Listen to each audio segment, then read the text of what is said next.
This is not your average traffic stop. This is a full-blown courtroom escalation involving a sovereign-style defense, disputed authority, and a judge trying to cut through legal chaos in real time. A driver with a traveler plate refuses ID, refuses compliance, and suddenly we're watching a resistance case unfold that tests the limits of lawful arrest. Was this unlawful aggression by officers or a clear refusal to obey lawful commands? And more importantly, how fast does a routine stop turn into probable cause for arrest? Stay locked in because this one escalates quickly and every second in court starts to matter. What would you like? So, Judge, two things. I've talked to Madam Prosecutor on this case, Judge, and I'm approaching on two things. One, bond reinstatement, and PC on this case, Judge. She and I have already discussed it on this case, and we just both want you to hear the PC if we can, Judge. Okay. And then on the bond reinstatement as well, Judge. So officers initiated a traffic stop in Harris County, Texas for a vehicle having a fictitious plate bearing the word traveler on it. During the stop, the defendant refused to provide. Traveler? Okay. During the stop, the defendant refused to provide ID or insurance information, stating, "I do not consent to this." Officer attempted to remove the defendant from the vehicle, and defendant actively resisted by pulling his arm away from deputies until he was detained. Okay. Tell me what. So we looked at, Madam Prosecutor, the interference with duties of public servant, Your Honor.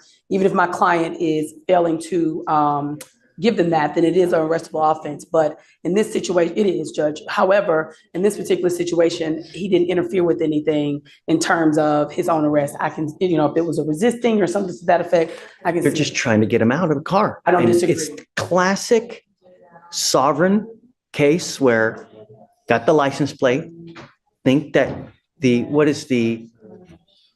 traveling by right is what I think how they term it. In this situation, Judge, and the reason I'm employing upon the court is, even from what Madam Prosecutor has seen on the video, they're pulling and tugging at his arm, which put my client in some fear. It was more than one officer. It was pretty. But he still has a duty. If they're asking you to come out, they can lawfully do that. And there are videos, and go on YouTube, right? There are hundreds of videos where officers will literally destroy your car to get you out. When you get into a pissing match with a person who has the power of arrest, who's going to win, Mr. Daly? We don't disagree, Your Honor. Right. You know what I mean? That's real life. We don't disagree, Your Honor. I think under the circumstances of what actually happened, it was not Mr. Daly's position to resist or to interfere. That was not. He was concerned for his safety at that point. And actually, I don't know, did you hear that on the video? Right. And so in reviewing the video, it was pretty quick, pretty brash. They didn't give him an opportunity to respond per the prosecutor. In this situation, it wasn't as if he was intentionally. Remember, this is just a mere probable cause. Yes, so I agree. They ask you to come out of the car one time. Yeah, it's really that's. So, I think that there's enough probable cause to go forward now. The problem is, Mr. Daly, is that we revoke your bond. Your bond is set at 2501, and you've continually failed to appear. So, the case and the way that you've treated us, it shows me that you just refuse to accept authority. How are we supposed to deal with that? How do we deal with that, Timberland? Your Honor, the only reason I bring to your attention is I asked the court to take into consideration, we have a Black male works every day who, and I hate to put that on the court, but I do in this particular climate, that has never been in contact with any particular law enforcement court system.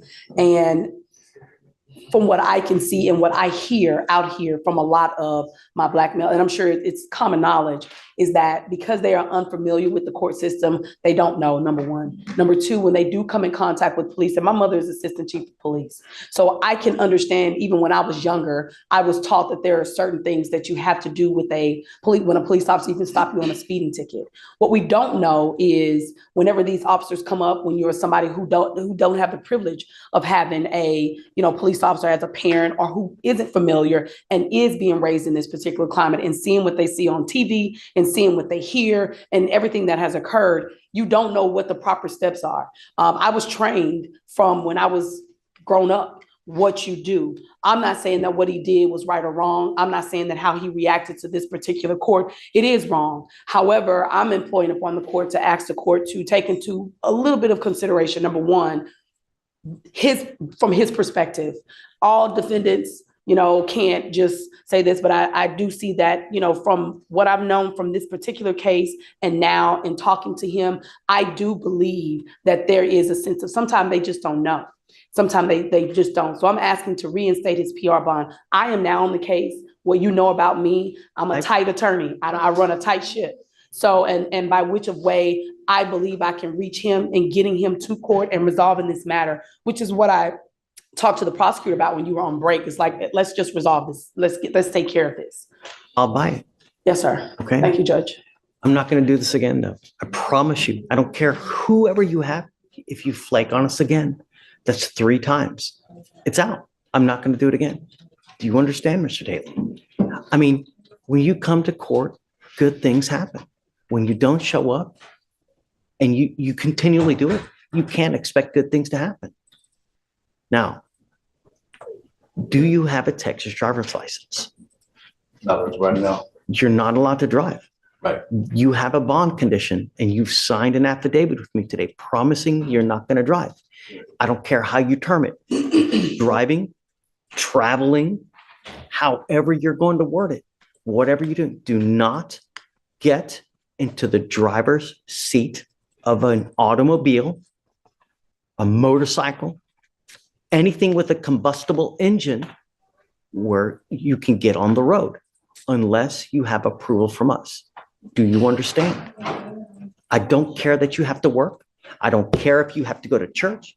I don't care if you're going to a funeral. I don't care if you're going to wherever it may be.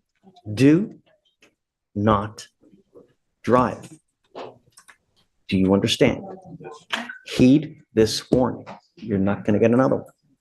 Okay, Timberlane, Thank I'll you. reinstate the bond. Thank you, Your Honor.